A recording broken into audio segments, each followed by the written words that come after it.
Sesampainya di rumah Pak Haji, Aldi dan Radit masuk ke dalam disambut oleh Riana.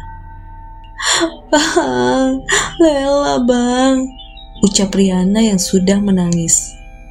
"Iya nak, di mana Lelanya sekarang?" tanya Aldi. "Di kamar bang." Aldi dan Radit langsung menyusul ke kamar. Ternyata Pipit menunggu di depan pintu kamarnya. "Loh Pit, kenapa di luar?" tanya Aldi. "Gua takut bang, Lela ngamuk dan gua Mariana gak bisa nahannya," ucap Pipit yang juga menangis. "Yaudah, buka pintu Pit. Radit, bantu gua pegangin Lela ya." Ini semua sudah di luar batas. Dua tempat berbeda dan kejadian yang sama. Mereka yang menangani Sari dan Lela tidak ada yang bisa atau mengerti dengan hal-hal seperti ini. Mereka terpaksa menahan sementara hingga Pak Haji datang.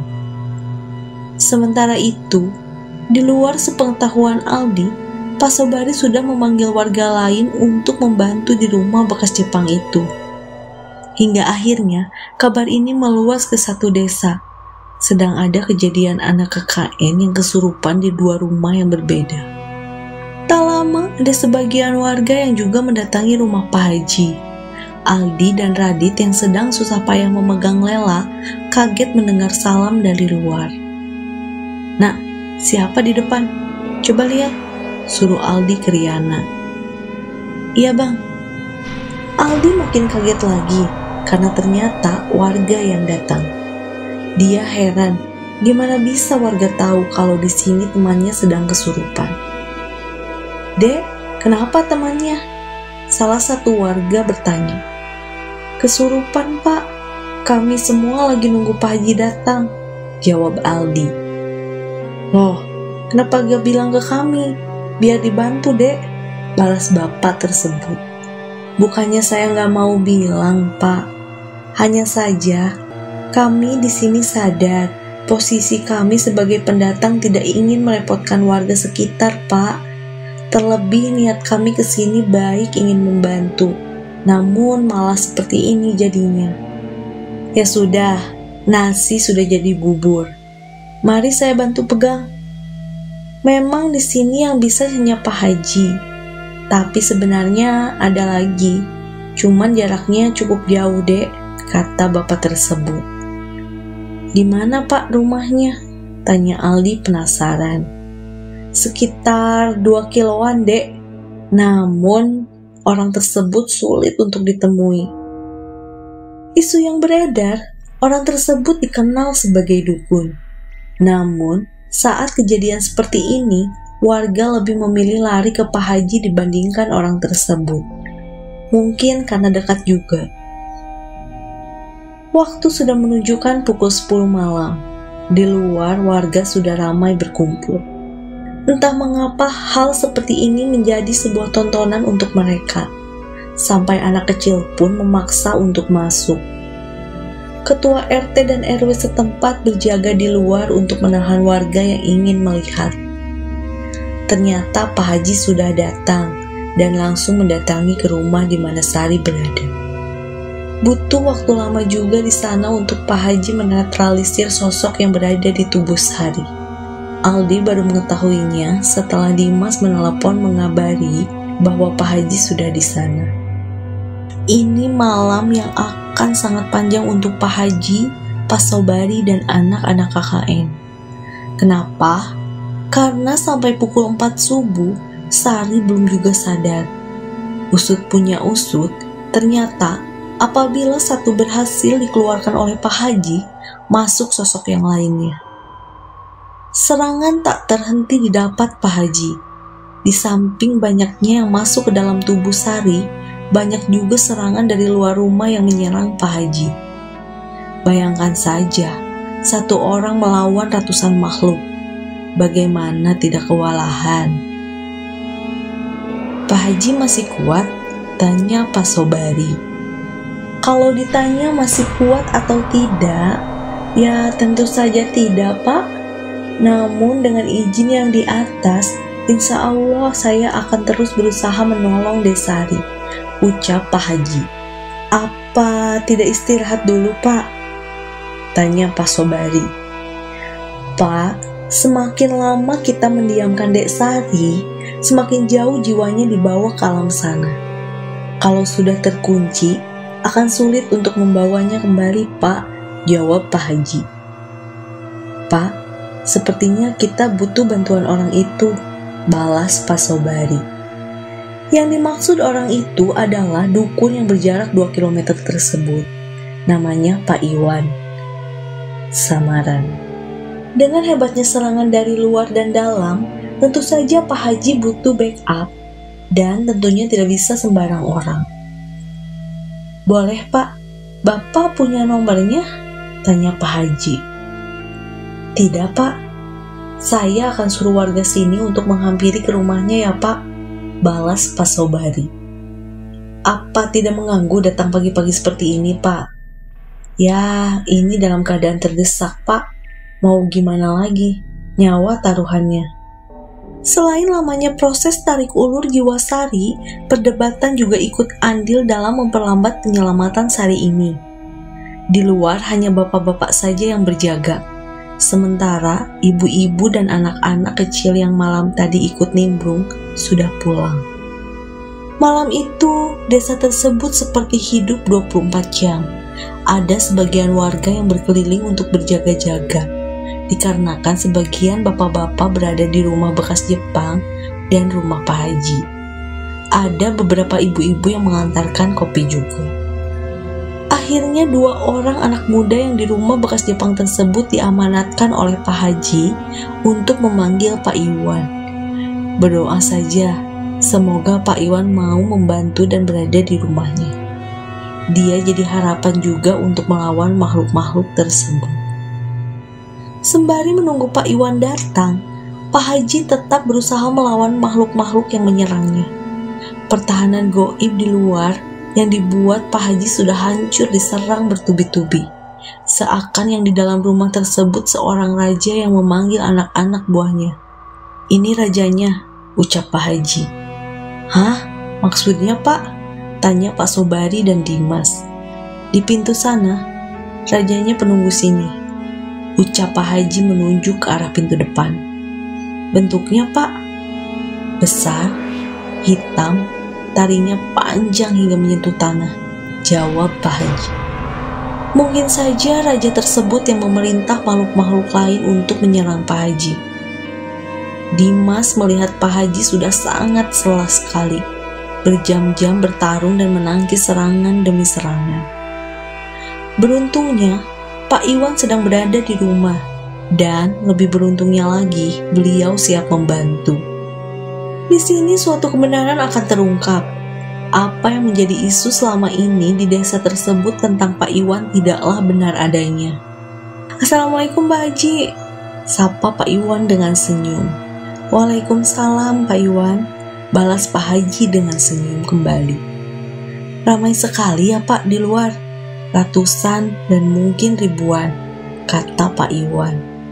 Iya Pak, saya sampai kewalahan melawannya Pak. Tanpa banyak bicara, Pak Iwan langsung mentransfer sedikit energi ke Pak Haji, seperti halnya baterai yang butuh di-charger. Setelah itu, Pak Iwan keluar. Ternyata Pak Iwan berniat langsung melawan raja dari mereka semua. Bapak-bapak yang tadinya berada di luar semuanya diminta masuk oleh Pak Iwan. Dia takut bapak-bapak tersebut terkena efek serangan Raja Setan tersebut. Pertarungan Pak Iwan tak terlihat. Pintu depan ditutup rapat dan dilarang untuk mengintip dari jendela. Bapak-bapak di sana hanya mengangguk saja setelah diberitahu oleh Pak Iwan. Mungkin karena takut akibat isu-isu yang berkembang di desa itu tentang Pak Iwan yang dikenal sebagai seorang dukun. Ternyata semua itu salah. Isu itu salah besar. Hanya setengah jam Pak Iwan melawan raja tersebut, lalu masuk kembali dan mempersilahkan bapak-bapak untuk duduk di luar lagi. Kamar temannya di mana? Di atas ya, Dek? Tanya Pak Iwan ke Dimas. Iya, Pak. Kenapa emangnya, Pak? Tanya Dimas. Sumber dari masalah ini ada di situ, jawab Pak Iwan. Maksudnya, Pak? Tanya Dimas yang penasaran. Belum menjawab pertanyaan Dimas, Pak Iwan langsung berlari ke atas seperti mengejar sesuatu. Dimas yang kaget melihat Pak Iwan lari, berusaha ikut mengejar ke atas. Namun, sesampainya di depan kamar Sari, Pak Iwan menutup pintu kamarnya dan menguncinya. Akhirnya Dimas kembali turun ke bawah menemani Pak Haji. Tak lama, Pak Iwan pun turun menghampiri Pak Haji. Ternyata, Pak Haji sedang berusaha membawa kembali jiwa Sari yang sudah mau terkunci di alam sana. Beliau duduk sejenak menunggu Pak Haji di sebelah Dimas. "Dari kapan, Dek, kesurupannya?" tanya Pak Iwan tiba-tiba. "Aduh, lupa saya, Pak. Kalau nggak salah, belum lama kita sampai sini, Pak. Teman saya kesurupan." "Sempet ada kejadian di jalan nggak?" tanya Pak Iwan kembali. "Kejadian?" "Iya." Ada sih, Pak. Pas kita jalan menuju sini malam-malam, mobil teman saya, Aldi, mogok tiba-tiba, Pak. Katanya, dia lihat orang lompat ke arah mobil dari kiri. Sementara teman saya Lela lihat kepala, jawab Dimas. "Itu pertanda kalian tidak boleh lanjut," ucap Pak Iwan. "Maksudnya, Pak?" tanya Dimas yang makin penasaran. "Terkadang mereka makhluk-makhluk halus melakukan suatu cara untuk menghentikan apa yang tidak mereka suka." "Hah?" Dimas belum paham. "Intinya, ada sesuatu dari kalian yang dibawa dan tidak disukai oleh makhluk halus," Pak Iwan memperjelas. "Sesuatu, Pak. Apa itu, Pak? Dan siapa yang bawa?" Dimas makin penasaran. "Kamu tidak perlu tahu apa itu dan siapa yang bawa. Kalian di sini datang sebagai teman, melindungi sebagai teman. Maka kalian pulang tidak boleh sebagai musuh," balas Pak Iwan. Iya, Pak Iwan," jawab Dimas yang kesal karena tidak diberitahu oleh Pak Iwan. Tak lama Pak Haji keluar kamar dan menemui Pak Iwan. Syukurlah, Sari berhasil kembali dan dia sudah sadarkan diri, namun tidak bisa diajak bicara. "Bagaimana dengan yang di rumah Pak Haji?" Ternyata setelah Pak Iwan berhasil mengalahkan rajanya, tiba-tiba Lela yang sedari malam mengamuk langsung diam seketika. Seperti makhluk itu keluar begitu saja tanpa ada yang tahu dan tanpa dibantu juga. Bahkan setelah Lela sadar, Aldi mencoba menelpon Dimas, namun tak diangkat karena HP-nya dia taruh di meja dan di silent hingga tak terdengar.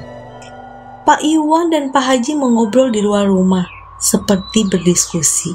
Dimas masuk ke kamar di mana Sari berada. Dia meminta bantuan warga lain untuk membawa Sari ke ruang TV dengan tujuan agar dapat angin segar. Sementara Pak Haji dan Pak Iwan masih sibuk berdiskusi di depan. Tak terasa waktu sudah pagi. Ayam sudah saling bersautan. Satu persatu warga yang semalam penasaran ingin melihat datang kembali. Mereka ingin tahu bagaimana kelanjutan dari semua ini. Tak lama Aldi datang sendiri, ingin tahu keadaan Sari. "Dim, gimana Sari? Udah sadar dia?" tanya Aldi. "Udah, Bang. Tadi sempat melek sebentar, terus tidur lagi," balas Dimas. "Ya udah, biarin aja. Kasihan dia." Ini semua belumlah selesai. Mereka pun mengira demikian, namun ternyata tidak. Pak Iwan dan Pak Haji berpamitan.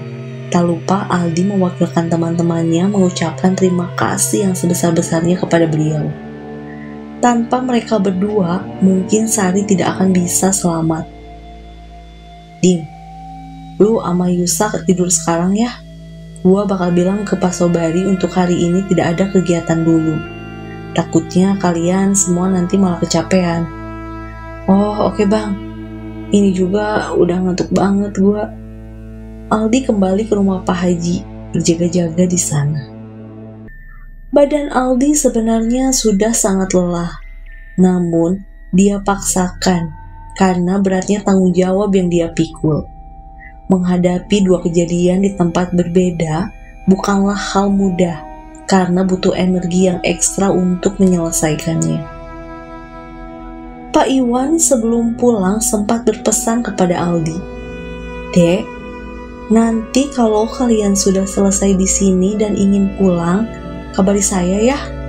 Ada yang ingin saya dan Pak Haji bicarakan dengan kalian semua tentang penyebab semua di balik ini," pesan Pak Iwan. "Baik Pak Iwan." 10 hari lagi kegiatan KKN mereka akan usai. Namun, sehari setelah kesurupan berhasil diselesaikan, malah muncul masalah baru. Bukan untuk anak-anak KKN, namun teror kepada desa tersebut. Sebuah bencana untuk desa. Kenapa? Karena di malam sehari setelah kesurupan, beberapa warga bercerita ketika melakukan ronda. Salah satu warga melihat sosok pocong keluar dari rumah dan terbang. Entah salah lihat atau gimana, karena kita semua keburu lari, ujar warga ke Aldi. Adapun yang sedang duduk di pos ditertawai oleh kuntilanak yang terang-terangan terbang di atas mereka. Melihat itu, mereka semua lari ketakutan. Banyak warga yang berpendapat bahwa ini semua kejadian akibat kesurupan kemarin. Aldi seperti tidak percaya. Apa mungkin karena kejadian kemarin jadi penyebab teror desa ini? Hal ini seperti sebuah balas dendam dari makhluk halus kepada desa tersebut. Mereka seperti tidak menerima sang raja dikalahkan oleh Pak Iwan. Aldi mencoba membuktikannya. Dia duduk di balai yang di halaman rumah Pak Haji, sendiri dengan segelas kopi sembari mendengarkan musik. Niatnya, dia ingin di situ sampai pagi. Entah apa yang dipikirkan oleh Aldi, mungkin karena penasaran. Jam sudah menunjukkan pukul 1 pagi. Aldi belum merasakan atau menemukan sesuatu yang janggal. Sudah tidak ada lagi ronda malam, dikarenakan tidak ada yang berani keluar. Ada rasa bersalah dalam diri Aldi karena merasa akibat dia dan teman-temannya satu desa mendapat teror. 1:30 pagi, Aldi mulai merasakan hawa panas di leher belakangnya. Namun dia cuek karena belum berpikir aneh-aneh. Saat sedang asik mendengarkan lagu, entah kenapa seperti ada yang aneh. Aldi mendengar ada suara lirih. Aldi terdiam sejenak, mencoba meyakinkan suara itu berasal dari mana.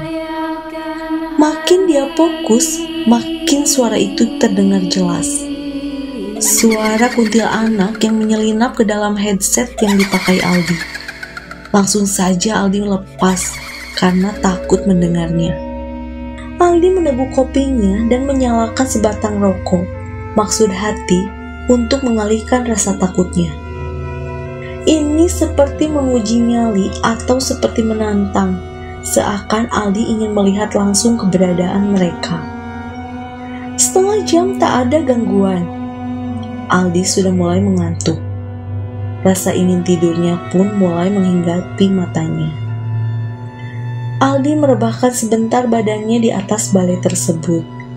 Pemandangannya sekarang pohon mangga yang gelap tanpa penerangan. Tiba-tiba, Aldi terfokus pada satu titik. Samar terlihat seperti sebuah mata. Aldi mengusap matanya untuk memastikan. Bisa saja karena mengantuk. Jadi, penglihatannya bermasalah. Semakin fokus, semakin jelas Aldi melihat. Benar saja, sebuah mata yang sedang memperhatikan Aldi di situ.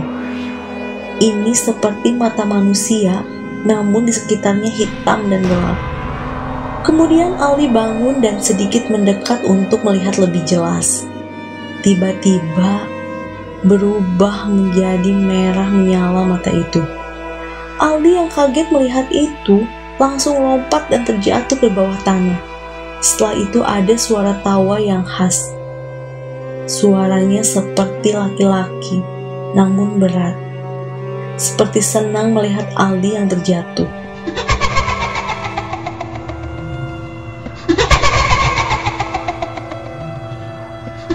Aldi lari ke dalam rumah dengan terbirit-birit. Teman-temannya semua sudah pada tidur di ruang tengah. Tidak ingin membangunkan temannya, Aldi masuk ke dalam kamar dan langsung menutupi seluruh badannya dengan selimut. Tak ingin lagi dia menantang seperti itu. Udah cukup. Kepala Aldi berada di bawah jendela kamar yang mengarah ke kebun belakang. Aldi yang sudah tertidur, tiba-tiba saja terbangun tanpa sebab. Saat membuka mata, dia tidak melihat apapun. Namun, pada saat melihat ke atas, pocong dengan setengah badan sedang memperhatikan Aldi. Dengan jelas, Aldi melihat wajah pocong itu yang penuh belatung, bernanah dan hancur. Matanya yang merah menambah nyali Aldi semakin ciut. Ingin rasanya dia teriak, namun lidah terasa terkunci seketika. Itu mukanya cuma tengkorak doang, dan ada sedikit daging di beberapa bagian yang ada nanah dan belatungnya. Matanya merah menyala. Kelihatan juga rongga giginya sampai ke samping. Gua di situ cuma bisa diam aja, nggak bisa teriak sama sekali, ujar Aldi. Tidak sampai 1 menit Aldi saling bertatap dengan pocong tersebut. Pocong itu langsung menghilang kembali menembus jendela ke arah luar. Setelah itu keringat Aldi perlahan keluar. Dia merasa seperti habis berlari jauh. Aldi beristighfar, masih tak percaya apa yang dia lihat. Ini pertama kalinya buat Aldi melihat sosok yang benar-benar secara jelas bentuknya. Namun setelah pocong itu pergi, bau busuk masih berada di dalam kamar itu. Seperti pertanda ada sosok lain di dalam sana. Dia pun merasakan panas di seluruh badannya, yang membuat Aldi untuk berpindah bergabung dengan teman-temannya di sana. Baca-baca doa dalam hati, bayang-bayang sosok tadi masih bergentayangan di pikirannya. Karena heboh dengan teror yang ada di desa terdengar oleh Pak Iwan, akhirnya beliau putuskan untuk secepatnya menemui anak-anak KKN tersebut. Sepertinya sebuah kesalahan besar membiarkan barang tersebut tetap ada. H-3 sebelum KKN usai, Pak Iwan menemui mereka di rumah bekas Jepang. Pada saat Aldi dan yang lainnya pulang, Pak Iwan sudah berada di depan rumahnya menunggu Aldi dan kawan-kawannya. Tampak raut muka Pak Iwan yang sangat serius. Pasti ada yang ingin dibicarakan. Pak Iwan, sudah lama di sini Pak, sapa Aldi sembari mengajak bersalaman. Tidak, baru juga datang kok Dek, jawab Pak Iwan. Sepertinya ada hal serius yang ingin Bapak bicarakan ya? Iya Dek, karena ini sudah menyangkut satu desa, jadi lebih cepat lebih baik, jawab Pak Iwan. Mau sama saya aja atau dengan semuanya Pak? Tanya Aldi. Semuanya ya, karena ini bersangkutan dengan kalian semua, pinta Pak Iwan. Sementara Pak Iwan menunggu teman-teman cewek yang bersih-bersih, Aldi menyiapkan beberapa makanan kecil dan minuman. Tak lama, semuanya sudah berkumpul di ruang tengah. Pak Iwan membuka pembicaraan. Saya akan buka penyebab dari semua ini ya. Tapi tolong, setelah mendengar ini, jangan ada yang saling tuduh, curiga, apalagi musuhan. Mengerti ya? Pinta Pak Iwan. Iya Pak, jawab anak-anak serentak. Janji, saya akan pegang janji kalian, pinta kembali Pak Iwan. Janji Pak. Baik, sebelumnya saya tidak akan memberitahu siapa yang mempunyai barang ini, hanya memperingatkan dan menjelaskan saja. kata Pak Iwan. Sontak anak-anak yang belum tahu kaget mendengarnya. Pernyataan Pak Iwan membuat mereka bertanya-tanya tentang barang tersebut. Mereka pun ingin tahu apa yang dimaksud oleh Pak Iwan. Intinya adalah karena barang inilah selama ini kalian diganggu oleh makhluk halus. Pak Iwan menjelaskan dan menunjukkan barangnya. Bentuk barang itu seperti pusaka, namun mempunyai energi yang sangat besar. Ini besar. Oleh sebab itu, penghuni sini merasa terganggu dengan kehadiran barang ini. Karena mereka tidak bisa menyerang barang ini, maka kalianlah yang menjadi tumbalnya. Mendengar hal itu, membuat anak-anak mengeluarkan komentarnya masing-masing. Ada yang bertanya, namun tidak dijawab oleh Pak Iwan. Ini juga yang membuat desa mendapatkan teror. Selama pusaka ini masih di sini, semua makhluk yang ada di sini akan terus meneror. Mereka merasa terganggu, ujar beliau. Lalu, kenapa Sari yang jadi tumbalnya, Pak? Jangan-jangan Sari yang punya pusaka itu. Tiba-tiba Yusak memotong pembicaraan. Saya sudah bilang, tidak boleh saling tuduh. Pak Iwan marah kepada Yusak. Sontak semua menyoraki Yusak yang malu. Kenapa Sari yang diserang? Karena di antara kalian mempunyai fisik cukup lemah hanya Sari. Semakin lemah fisik seseorang, maka semakin mudah untuk mereka masuk ke dalam tubuh kita, ujar Pak Iwan. Oh begitu, jawab anak-anak bebarengan. Oh iya Pak, katanya mau sama Pak Haji bicaranya Pak, ujar Aldi. Saya sudah ke rumahnya, dan Pak Haji sedang ada kegiatan di kabupaten sebelah Dek. Lalu saya telepon beliau hanya menitip salam saja, jawab Pak Iwan. Buat yang punya pusaka ini, jangan khawatir, saya akan kembalikan. Saya jamin ketika sampai di rumah, pusaka ini sudah ada di lemari Anda, ujar Pak Iwan. Tapi Pak, kenapa tidak sekarang aja? Kasihan desa ini mendapat teror terus Pak, potong Dimas. Betul juga ya. Baiklah, akan saya kembalikan setelah sampai di rumah ya, jawab Pak Iwan. Pak, saya mau tanya, potong Yusak. Oh iya, mau nanya apa? Emang benar ya kalau Bapak dukun? Tanya Yusak. Seketika semua melihat ke arah Yusak. Mereka seperti ingin marah mendengar pertanyaan yang diajukan oleh dia. Yus, lu emang brengsek ya? Gak sopan tahu nanya-nanya begitu, ucap Aldi kepada Yusak. Pak Iwan hanya tertawa kecil mendengarnya. Dia menjelaskan bahwa dia bukanlah seorang dukun. Dia hanya orang biasa yang kebetulan mendapat kelebihan dari yang di atas. Lalu, kenapa beliau bisa diisukan sebagai dukun? Dulu, ada warga sini yang sakit dan minta bantuan untuk disembuhkan.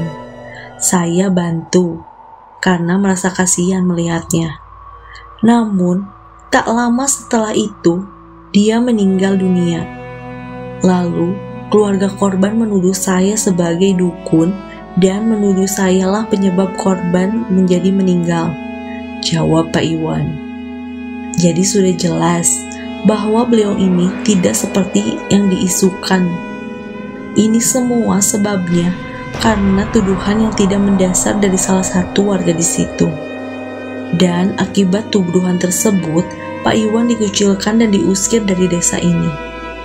Sangat disayangkan, masyarakat di desa tersebut mudah terbawa isu yang tidak sepenuhnya benar. Bapak tidak dendam? Tanya Aldi. Dendam hanya menambah masalah deh Aldi, jawab Pak Iwan diiringi dengan senyum. Pada saat itu, Pak Haji dan Pak Sobari sebagai sesepuh desa sudah berusaha menolong Pak Iwan. Namun, karena besarnya marah warga, membuat Pak Haji dan Pak Sobari mengalah. Akhirnya, malam-malam Pak Iwan pindah, ujarnya. Setelah perbincangan yang cukup panjang, akhirnya Pak Iwan pamit untuk pulang. Lega rasanya sudah menuntaskan apa yang mengganjal di hati Pak Iwan. Bukan dia saja, Tetapi Aldi dan kawan-kawannya pun sekarang sudah cukup tenang mendengar penjelasan Pak Iwan. Setelah semua kejadian tersebut, ada dua sosok yang selalu mengikuti Sari sampai ke rumahnya setelah KKN selesai. Dia mengaku selalu melihat bayangan wanita yang berjalan di depannya. Bukan hanya sekali dua kali, namun sering terjadi. Hari ini adalah hari terakhir mereka berada di desa tersebut. Berat rasanya meninggalkan desa itu, karena sudah banyak momen yang mereka dapatkan. Pada saat berpamitan pun, banyak warga yang menangis. Mereka seperti tidak ingin ditinggalkan. Aldi dan kawan-kawannya berterima kasih banyak kepada warga desa Jet yang telah menerima mereka dengan baik dan terbuka. Tak lupa, terima kasih juga kepada Pak Haji dan Pak Sobari sebagai sesepuh di desa tersebut. Sebelum pergi, mereka semua berfoto-foto dengan warga. Tak lupa, Dimas adik aku memfoto rumah bekas Jepang tersebut serta kuburan yang ada di sana. Niat hati sebagai saksi bisu kalau mereka pernah merasakan hal-hal yang di luar nalar. Namun, ini aneh tapi nyata. Foto yang berhubungan dengan rumah bekas Jepang dan kuburan tersebut menjadi korup, alias tidak bisa dibuka. Maka adik aku anggap foto itu hilang begitu saja. Padahal pada saat di perjalanan dia iseng-iseng lihat fotonya masih ada. Ya, kita tidak tahu apa yang terjadi. Nalar kita tidak sampai untuk mencernanya. Inilah akhir dari kisah yang dihadapi oleh adik aku dan teman-teman KKN-nya. Pesan dari kisah ini adalah jangan mudah terbawa isu yang tidak ada dasarnya, dan sesama teman, kalian harus dapat saling jaga satu sama lain. Ingat, dunia ini bukan hanya kita saja, namun ada kehidupan lain yang sama. Kita tidak bisa melihat mereka, namun mereka dapat melihat kita. Selalu permisi dan sopan dimanapun, kapanpun kita berada. Kita tidak akan pernah tahu apa yang akan terjadi. Semoga kita semua di bawah lindungannya. Amin.